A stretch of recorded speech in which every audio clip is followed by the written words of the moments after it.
my mother would often tell us, get away from the sun. You're getting darker. So I would do my best not to play out in the sun. And I would always be by a shade, in a shade, with attempts to not get darker. Very difficult to do when you're a kid, because all you want to do is play around, run around with your friends, with your cousins. Whenever I would bathe, I would grab the sponge and I would scrub so hard, so hard. Sometimes to where my knees bled because I was trying to scrub the blackness, lo prieto, from my skin. And I remember when I was a kid, a lot of light-skinned kids and even dark-skinned kids would make fun of us who were darker because we had patches of darker skin, like our knees, our elbows, and things like that, right? And those were the areas where I would scrub the hardest. And what I learned as a kid as well, I learned that my mother would use bleach to whiten the clothes. So I would pour bleach in the bathtub and I would scrub with bleach, hoping and assuming that I would whiten. Because I really believe, and I know that some of you would relate, I really believed as a kid that this was not skin color. It was not pigmentation. I believed this was dirt. Yo pensé que era tierra. So I said, why is it that when I scrub and scrub and scrub and put bleach, no matter how hard I scrub, the dirt doesn't come off? How do these kids that are light skinned, they're able to scrub the dirt off of them, but I can't? I believed my whole infancy that this was just dirt and I was just not good enough at scrubbing. And I remember asking my mom too as a kid, crying because I was bleeding from my knees. That's how much I would scrub. How come I can't get this dirt off of me? The kids keep making fun of me. One of the things that I also heard a lot between my mother and father when they were getting arguments, fights, the way that my father would insult my mother is by calling her all kinds of things that related to indigeneity, meaning pinche india fea, pinche wajakita. Now, this word right here, wajakita, is very important here because, you see, for those of you who don't know what that means, wajakita stems out of the word Oaxaca. Oaxaca is a state in Mexico that is predominantly indigenous.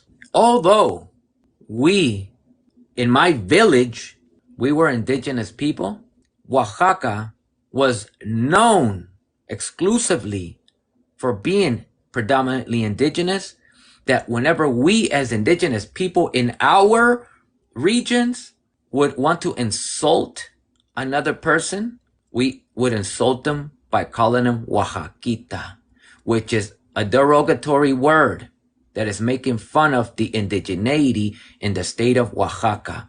Because we related Oaxaca with indigeneity, we would use wajakita as a way to insult ourselves and each other. The worst thing that my father could call my mom is a wajakita. It was so inferior to be called that even growing up, later in my life, much later in my life, I would catch my mother calling other women that were indigenous wajakitas, describing other women that are indigenous like us as pinche vieja wajakita, and things of that nature. So you see, my mother, as a young lady, was called the worst thing that you can be called, which is a wajakita, meaning indigenous. If you think about it, she found it to be such an insult that she grew up to use the same words to insult and describe other people that look just like us. But it's so inferior to look like us, we still have a people to look down upon. Although we feel inferior because we know what we are, there's still a people that we look down upon as indigenous people, and those people are the people of Oaxaca, hence wajakita. Now, why do I mention this? Because this woman here is from Oaxaca, is a woman that speaks Mixteco as a first language. So my question to you, Abby, is you being a woman of Oaxaca who sees an indigenous person use a terminology that was created out of the hatred that we have for indigeneity, specifically people of your region. How do you feel about that? It feels really bad because it makes you question your whole existence. It makes you question why are they using the place where I was born in as an insult? Mm-hmm. And it makes you question who you are. It makes you question how you look, and where you're gonna go, and the things that you're gonna do. It makes you question everything. Simply the fact that you're born in that place, and that's not even something that you got to choose, you know. I didn't get to choose to be born there, but yet I'm already labeled, you know, as like La India or La Pobre because Yeah. I come from there. So So what is that, la pobre? basically that people think that people from Oaxaca are like the dirt of the poor. Like that's it. Like you can't go any lower. So as soon as someone, you know, says, "Where are you from?" and I say Oaxaca, they already know. Like they Mm-hmm. know, they associate the term Oaxaca with being, you know, indigenous, being poor. So it's really shitty. Absolutely. We associate poverty, inferiority, Yeah. the lowest of low with Oaxaqueño, Oaxaca. So one of the things that I noted growing up, my mother, she lied to everybody she ever met about where we're from. She claimed another place and I never understood. And one day, although I was a kid, I asked, how come every time somebody asks you where you're from, you lie? You claim that we're from here, but we're actually from here. And she would never give me a solid answer. Oh, don't worry about it. You'll understand later. I did understand.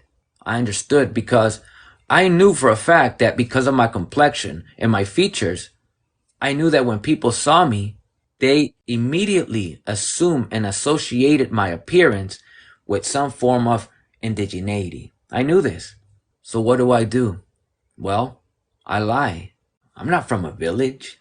I'm from la ciudad or something like that, right? So I noticed that because of my appearance, a lot of American born Mexican Americans, Chicanos, they associated my appearance with being illegal. It's almost like you look illegal. Almost as if looking indigenous means to look illegal. There was no way and no how that I can escape looking illegal because my features and my complexion screams being illegal. And a lot of the jokes that were cracked on me, I laughed at them too at the time. But deep inside, they affected me. Although on the outside, I laughed, but a lot of the jokes were associated to my appearance. And it's always associated to poverty, to being illegal, and everything think of that's inferior, unattractive. And so a lot of times as a teen, what ran through my mind was one of the trends that I saw a lot of Americans do. The men, they would dye their hair like light brown or like con color, you know? And so I thought, hey, if I dye my hair a little, I may be able to remove some of my appearance. And I also saw how like contact lenses were a thing. And I remember seeing how much people just odd to people who had green eyes and things like that. So I thought, what if I put some green contact lenses? Would that remove some of the assumptions that I'm an illegal? So you see, all the little things, people don't understand that there's so many little things that I was going to say we, but I'm going to let you speak for yourself, that I And people like me, as kids, we try our best to hide this, to remove as much as possible. And now, one of the things that I was able to accomplish was to speak English as eloquent as possible, because that would remove your suspicion that I was born in Mexico. One of the things that I put so much focus on as a kid was speaking English and pronouncing it as accurately as possible. I wanted to make sure that I speak English better than the American. I spent so much time reading. A lot of kids, when I was in elementary, were out playing soccer and all that. I was in the library by myself. And the only people in that library were other teachers sitting there probably doing work.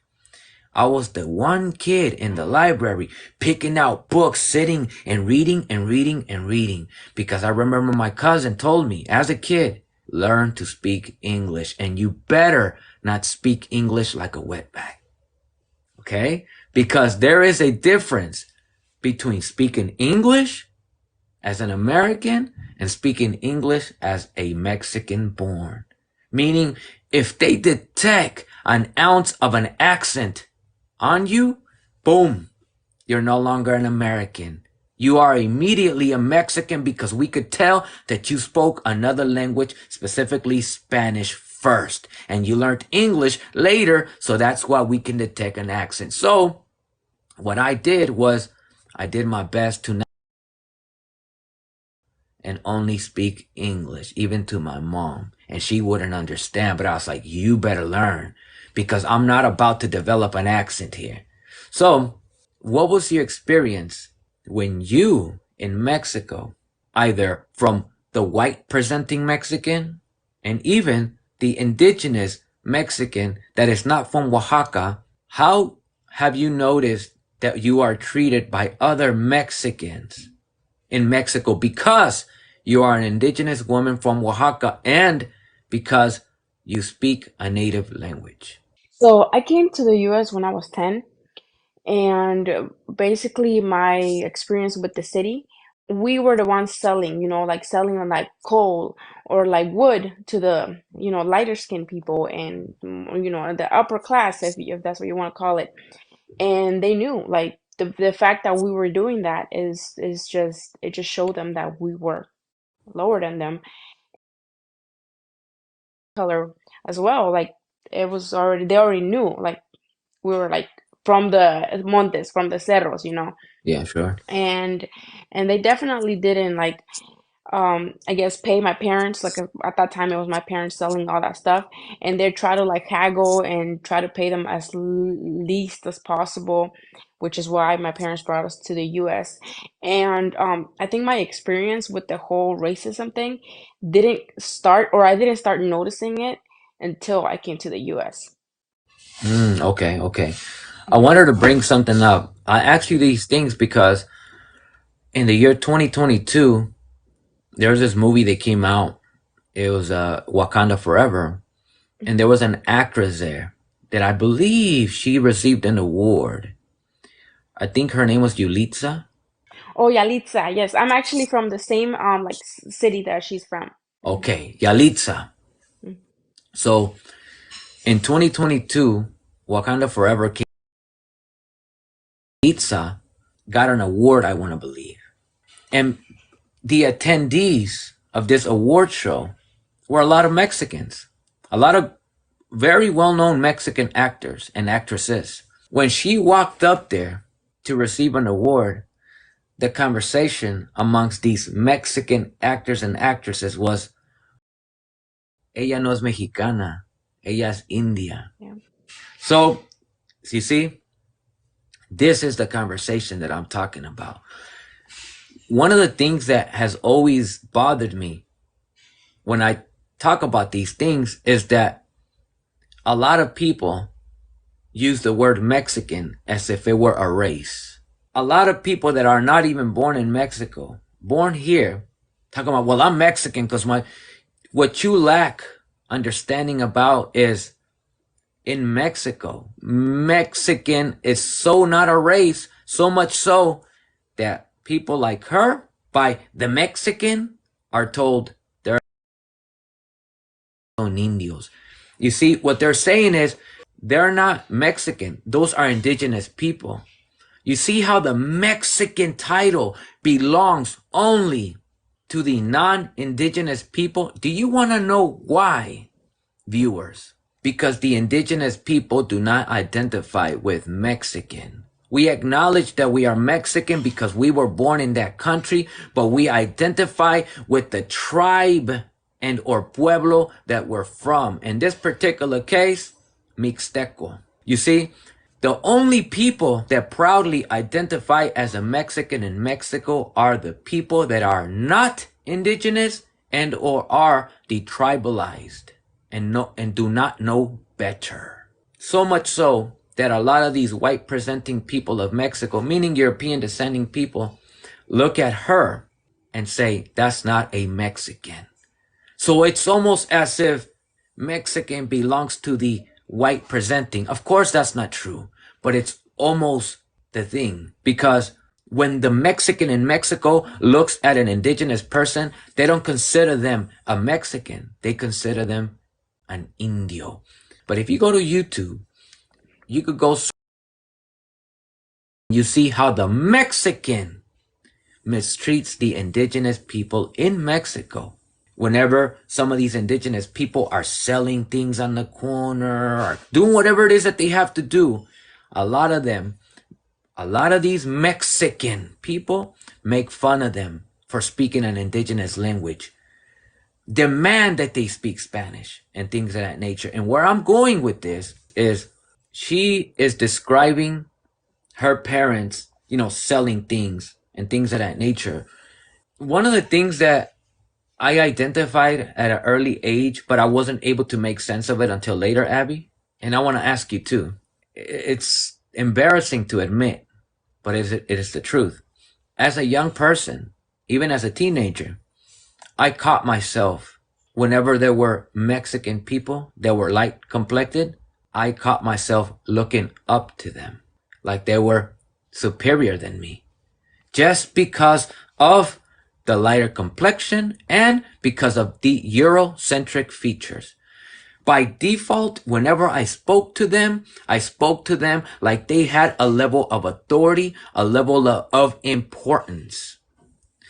When I spoke to indigenous presenting people, I spoke down to them because you're not better than me. How was your experience growing up when it came down to speaking to other Mexicans that were light complected?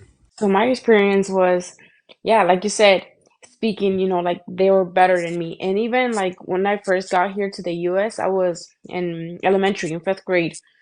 And I remember two really light-skinned girls, right? I remember them, but they spoke Spanish, but they would never talk to me. They wouldn't talk to me. They would talk to everyone else, but they wouldn't talk to me. And whenever I would try to talk to them, I would talk to them like they were like something way above me. And I didn't feel really comfortable talking to them either. But when it came to talking to people that looked like me, like more, like that I thought that was on my level, yeah, like I talked to them like with more confidence. I felt more, I guess, comfortable talking to them. But it's a big difference. You know what I caught myself doing as a teenager? Another very embarrassing thing that I have to admit to, but it's the truth. I caught myself doing my best to not have Mexican friends. Specifically, that were indigenous presenting. If you were light-skinned Mexican, that's fine. The reason why this is important is because if I hung out with friends that didn't look like illegals, that didn't look like they're from a poor place in Mexico, that means that when I hang out with these people, yeah, I may look this way, but more than likely he's not though, because look at his. I use my circle of friends to hide where I come from and what I was. I wanted to ask you, did you catch yourself only wanting to make friends that didn't look like you or didn't come from where you come from? Yeah, I got here like in fifth grade. They, they assigned me like a friend, to help me with English and everything. In sixth grade, I was on my own, and because of what happened in fifth grade, where all the kids that spoke Spanish and the kids that I was supposed to be connected to, they weren't connecting with me because of how I looked and where I came from. And they call me names, like Oaxaca, India, they call me like really mean names. So after I learned that, I was like, no, in sixth grade, what I'm gonna do is learn English. Then like you, I spent the whole year, that whole year I learned English as best as I could, and I started making friends with all the Americans. You wouldn't see me hanging out with Mexicans at all, like no Spanish speaking people. You would see me with the people that could barely understand me, but I Yep. wanted to be there because they didn't make fun of me. They would Mhm. just listen or try to help me better than my own people that I could connect to would. So I really didn't have any Latino friends. I mean, I would kind of like, go in there and say get hi or whatever, but then I wouldn't really feel comfortable and just go and be friends with everyone else. When did you begin to detect this as internalized hatred? What age were you in? Wait a minute here. What was it for you? Mine was at 20 years old. Okay. That's when I had my daughter. And I didn't realize how much I hated myself and didn't like myself until I had her in my arms. And I was like I realized, she's got a darker complexion than I do. And then, so I started thinking about all the things that I went through. I was like, I don't want my daughter to go through that. And then I started thinking, like, why did I go through that? Mm. And why did I feel those things about myself? Change my hair color. I used to wear contacts. I used to have blue hair, pink hair, red hair, whatever. I used to have all the colors just to get that attention off of my, like skin color. So yeah, I learned it at 20 when I had my daughter, but it's taken a while actually. Like, it's a process. Like, you can't go from like, oh, you hate yourself from one day to the next. Like, no, like it's a process. And sometimes I do still look at myself and I'm like, like crap. Like, there's days where I'm like, Mm. but I'm working on it. So, like I'm trying to teach my daughter to love herself as well. So, So I'm glad you brought that up because that's one of the things that I was trying to teach students at a school was let me share with you what I'm a product of. And it's safe to say that you and I are a product of.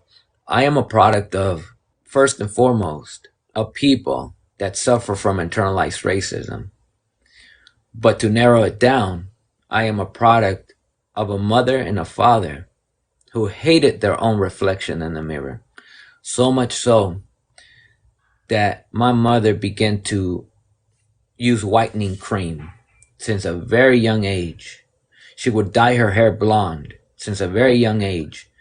At that time, I didn't think anything wrong with it. But later on in my life, when I began to detect my internal hatred, I began to ask why. Of course, the society that we live in, of course, the racist white ideologies that were forced onto us and we have culturally now included in our traditional upbringing.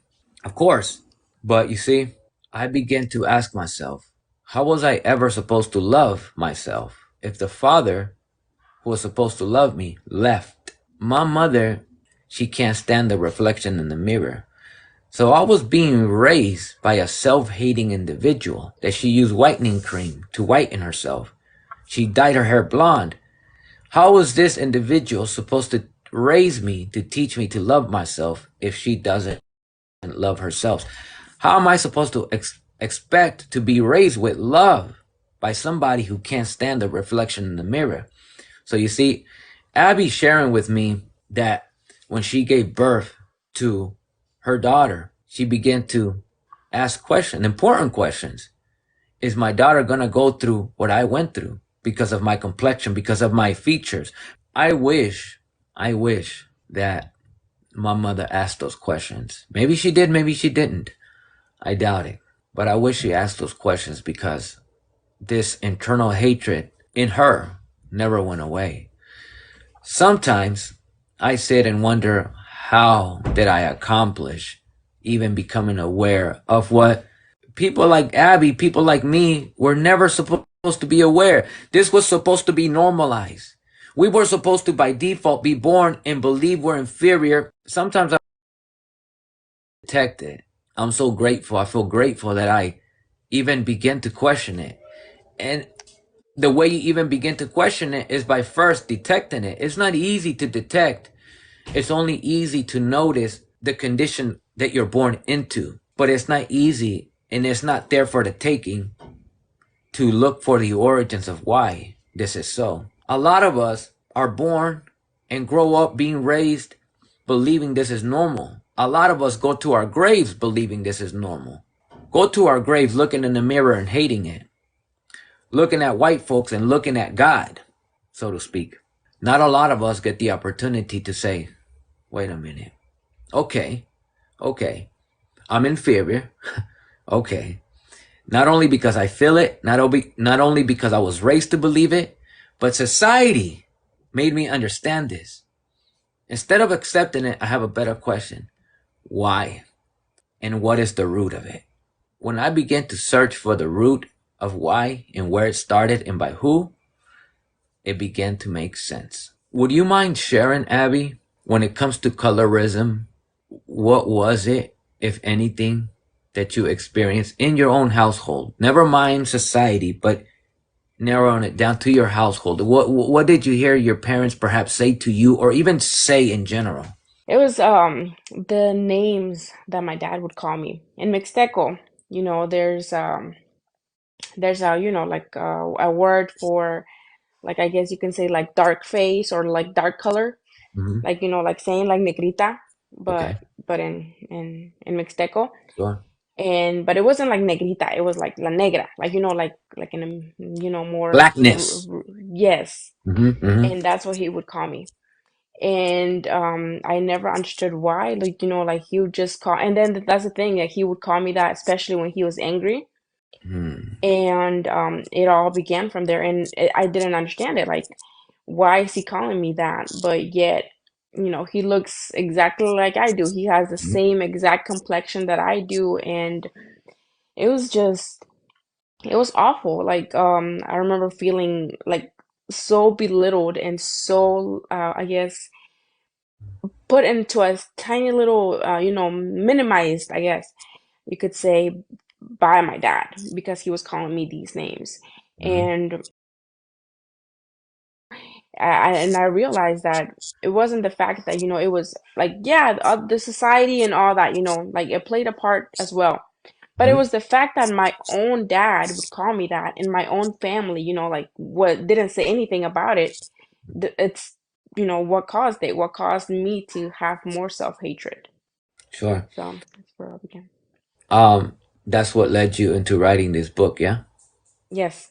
And, like, that is definitely one of the, the parts of what I'm saying, like, to heal from, like, verbal abuse and emotional abuse and all that, because it plays a huge part on who you become. And and as a parent, you're supposed to be that voice in your child of, like, you're amazing, you're wonderful, you're smart, Hmm. beautiful, just how you are. Yet in my head, I didn't have that voice. I had Yes.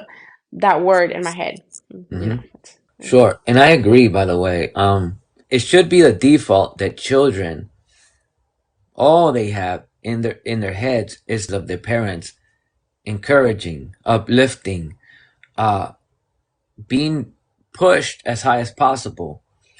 A lot of the way that I was described when my mother would call my name, was pinche prieto and things of that nature, right?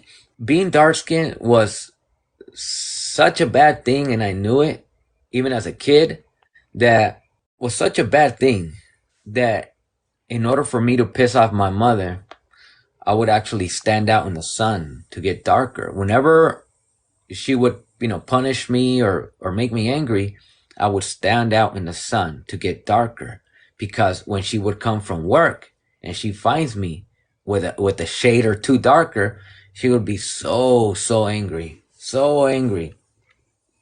And it was a double edged sword to me because although I was weaponizing my dark skin complexion to hurt her, to anger her, the reality is that once I accomplished making her angry, and I was already dark, but now that I've gained a shade or two darker by standing out in the sun all day, now I had to figure out how am I gonna get this off in the bath.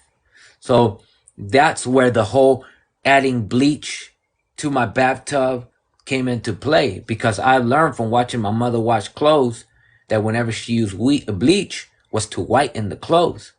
So I remember pouring bleach in the hot water that I was going to bathe in, and I would just lay in that hot thinking, okay, look, I went out to get dark to piss her off, but the reality is I'm only hurting myself. So let me now go back in the bath and try to whiten my skin, trying to get this, prieto off of me. And one of the things that I wish more light skinned or white people of Mexico hiding and denying is the colorism in Mexico. And it's obvious why they deny it. They never experienced it.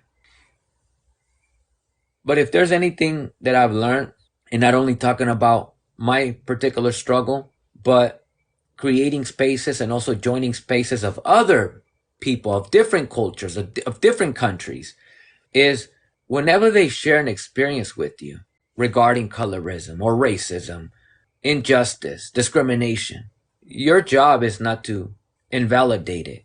And I wish that in Mexico, other people that are not indigenous presenting join in on that conversation and said, you know what? I've never experienced it. However, I want to hear more because I want to join in fixing this issue that is obvious, but because white presenting people of Mexico deny and invalidate indigenous people's experiences and struggle, I have no choice but to say, yeah, sure, we're Mexican, but we're not the same because our struggle is obviously different.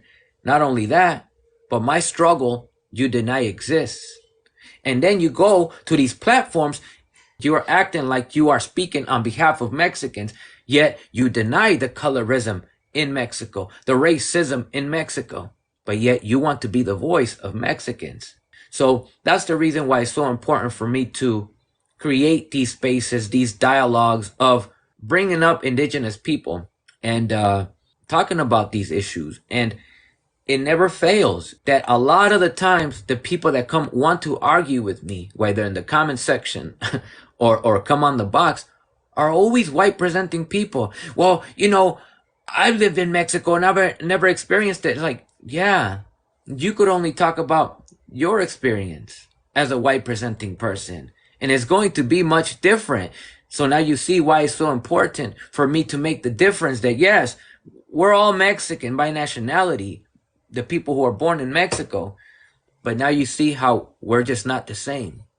Yeah, I definitely agree. And like you said, like I think we've touched on this subject before where basically there is no representation of us in the Mhm. big screens. There's no and if we are like on TV or anything, we're the help. Like the people working in the fields. And it's always been like that. Like someone thinks about the Mexicans or like for example, right? You tell a guy, "Oh, I have this Mexican friend I would like to get light skin." Mhm. Light skin, beautiful Mexican, like what they think is the standard of beauty. They don't think about, people like me. They don't think brown, like short, like they don't. They Mhm. have a thing in their mind that already knows, like Mexican. This is what Mexicans look like, but it's not. They completely put us out the picture.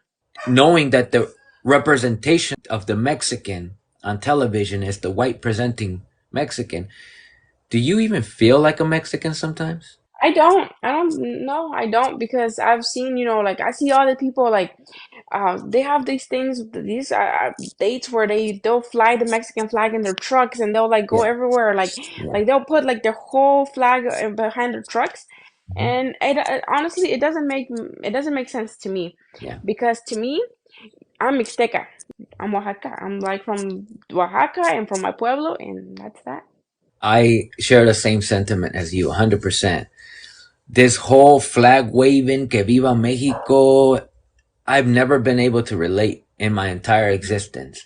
And I believe it's because I was never made to feel like a Mexican. Because the representation on television for the Mexican is a white presenting, Spaniard looking Mexican, French looking, Italian looking, everything but indigenous. So whenever I see all these Mexicans like drive their big old trucks with the big old flag and Jalisco in the back and all kind, first of all, I've never done such a thing.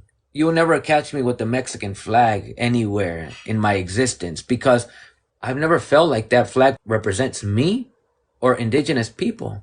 I've always felt that that represents the European colonizer that created the colony of Mexico. Whenever Mexican is represented, it is them. So I've never felt Mexican. When people see me, one of the things that I was never able to escape was being called a cara de nopal and things of that nature. I'm not, I don't find that as an insult, but I know that it is used as an insult. You know, uh, indio pata rajada, bájate del cerro, and stuff like Yeah. I heard this before. My whole upbringing, it's almost as I've been identified as something and anything else other than Mexican. Although I'm from Mexico. And to make a better argument, I am a descendant of the original people of Mexico, but yet I don't feel like a Mexican. But it's important to mention that you identify as a Mixteca because that's the way that we were identifying before the brand and label of Mexican was forced onto us.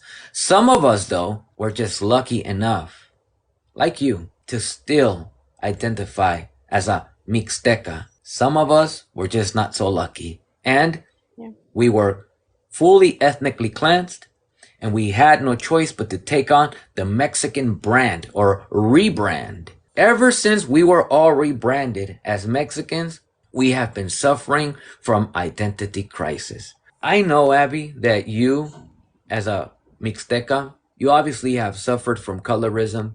But when it comes to identity crisis, although you know what you are, did you ever experience identity crisis? I think for a very short amount of time, when I got here to the U.S. and everyone's like, like they would get into little groups of, oh, we're Mexican, we're like Guatemalan, Uh-huh. we're blah blah. During that time, I was like, oh, okay, I guess I'm Mexican, because Yeah. like that's where I came from. But I didn't, like I didn't realize like but I don't feel Mexican. Uh, I'm from there you like a go. pueblo, I'm from the There pueblo. you I'm not go. from the big Mm-hmm. city like you guys. Mm-hmm. I come from the woods, and so it's like I couldn't really relate with them. Exactly the same. The same. I felt Yeah. exactly the same. As I always try. See, that's the thing about me. Yeah. As a teenager, especially, I always try to fit in those groups of the Mexicans. Always tried, and there was just something was off that I didn't feel like. It was like I belong here. Yeah. How come these people are able to be orgullo mexicano, cabrones, and I can't? How come these people are able to grab that Mexican flag and wave it and plaster it on their shirts and I can't do it? Well, it's because I know that I come from a country that doesn't represent us. I know that I come from a country that looks down upon people who look like us, who are from the lineage that we're from. So much so that we insult each other by calling each other wajakitas or pinche indio, pata rajada, and things of that nature. So I share that with you too. I share that whole, wanting to join the groups of the Mexicans, Yeah. and I was never able to. Ironically, the Chicano says ni de aquí ni de allá, meaning Yeah. the Mexico don't accept me, the gringo don't accept me. So I created the Chicano. Great. Guess what, Chicano? The Mexican in Mexico doesn't look at us like Mexicans. They say, oh, ese no es mexicano, ese es indio. We're not even accepted where we're indigenous too. To this day, I feel like I don't have any, patriotismo is what they call it, and Patriotism. they're so big on like, celebrating it, but Mhm. it doesn't like grow. I mean, it doesn't come natural to me. Like I'll do it because everyone's doing it because Mhm. I'll feel crazy if I don't, Mhm. but I don't feel anything like, but if you tell me like, oh, like, so we're doing something for, like our pueblo or like, like my community is doing something, and then that's when I actually feel like I'm part of something. But besides that, like, no, like another thing. I actually have a little experience that I experienced as a teenager. I must have been like 16. At that time, I wasn't able to make much sense of it like I do now. But in retrospect, I get it now. And this is the experience. When I was trying to be involved in one of those groups in high school, join the rest of the Mexicans. All of these Mexicans were, orgullosamente mexicano y que viva Mexico. I noticed that as much as I tried to force myself in this group, I wasn't able to speak like that. And I remember a Mexican, his name was Guillermo, said to me, Oye, wey, how come you never represent the flag? How come you never are proud? Like, you're just there silent. All of us are proud to be Mexicans. I didn't say anything because I didn't know what to say. But now in retrospect, I say, because I'm from a country that didn't see me as one of theirs. I was considered un indio. It's ironic. I would be called a sellout because I wasn't a patriot. I didn't wave the Mexican flag. I didn't chant Viva Mexico, Orgullo Mexicano. I'm considered a sellout. But I think the biggest sellout is Mexico for country that proudly represents the people that colonized the land and putting down the indigenous people of the land. That is the biggest sellout. Is Mexico is the sellout for rejecting, for belittling the indigenous people of the land and uplifting and using the white Spaniard colonizer as the representation of Mexico. How could I want something to live that exists to put me down and to uplift the people that created the ideology to consider me as inferior and they superior? That is the biggest sellout. Mexico is the biggest sellout for existing as a country that puts down the indigenous people and uplifts the colonizer. When I was in my late teens, and there was a girl named Cristina. She looked so much like you, right? Same complexions, similar, very similar features. We got along so well at work. And I think a combination of the fact that I was getting older and how well I got along with this Mexican girl,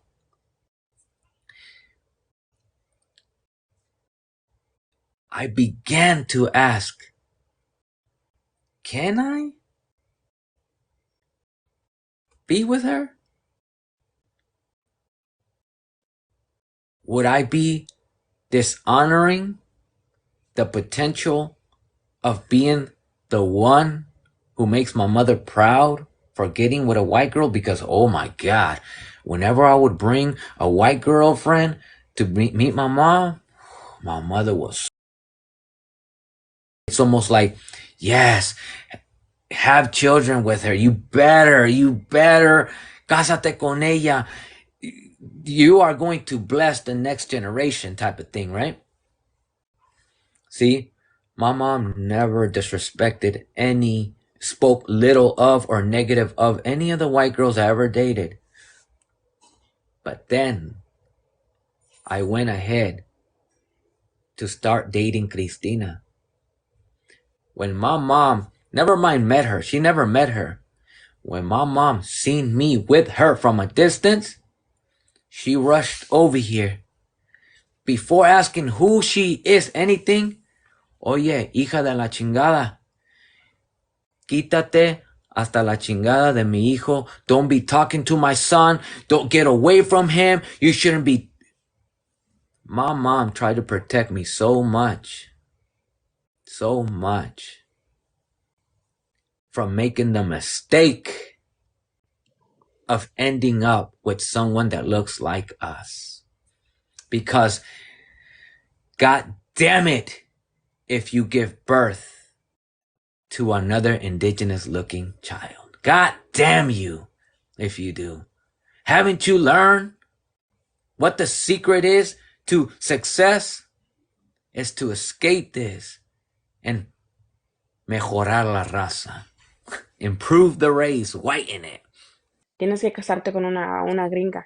Tienes que tener hijos blanquitos, or you gotta mejorar la raza Mhm. to, to make it like so we stop having babies our color. Yeah. Yeah. But I've seen it happen too many times. It's not just the color. People think it's just the color thing. It's the features too. It's the indigenous presenting. You see, it's okay if you come out with a little tan, but as long as you have Eurocentric features, you're good. But if you come out with obvious, predominant indigenous features, the high cheekbone, los ojos, all this, Nose. it's over. You've disgraced us. You were supposed to be the one to fix our next generation, but no, you didn't learn. And I share all this because I know that a lot of white presenting Latinos, specifically Mexicans, watch my lives and my content, and they come on here and say, Ricardo, why do you exclude us? Why do you want to divide from us? No, I want you to understand. I want you to understand. If you can understand this struggle, what we go through, then I have to draw the line. I have to. Because as long as you are the Mexican voice, as a white presenting person, and you deny and invalidate our struggles, I cannot allow you to be my voice. Then I have to find a different identity to identify with that is not what you can identify with. And that is my indigeneity. And that's why when you have lived a life of being white, privileged, but then you want to come into these circles and say, well, I may have some indigenous DNA too. I don't think so. No. You don't get to be that privileged. I stopped identifying as Mexican to begin with because you, as a white presenting person, are now the Mexican. You get to be the voice of the Mexican. So I've had to find a different way to identify. And now you want to take that too? No. The reason why it's important to have these conversations publicly and create videos about these conversations is for you to understand a struggle that you may never experience. But I want you to learn that it is existing. And you're not obligated to come into my shoes. But I hope that you don't invalidate when these subjects come up and other people ask you, you as a white presenting person, is there colorism in Mexico? Is there racism? Yes, there is. Presenting person have never experienced it. But I know there is. Because every non-white presenting person of Mexico experiences it. And who am I to say just because I don't experience it, it's not true. That is a coward thing to do. And that's why I've been drawing the line so often here, so often, and attempting to convince indigenous people of Mexico or anywhere in Latin America, identify with something that white people of Latin America can't identify with. Otherwise, you will always misrepresented. You will always allow white people to be your voice. And that has been to our detriment. Go ahead, Abby. Yeah, honestly, you couldn't have said it any more better. It's unless I see someone that looks just like me and is supportive of my community representing me, I can't really support anyone else because they don't understand. They don't want to understand the fact that what I went through was real, what my people are going through is real. That whenever they speak Mixteco and they get dirty looks, and And no one really is going to understand that unless they're going through it. And, all we want is to be recognized.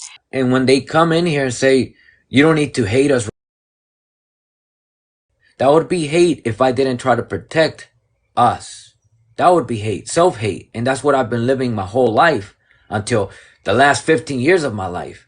I realized, hey, all this self hatred is allowing other people to be my voice and things of that nature, to be my representation, although they deny and reject and invalidate my struggle. I'm uncomfortable when white Mexicans get on here and try to push the narrative that in Mexico there is no race, there is no color, we're all Mexican.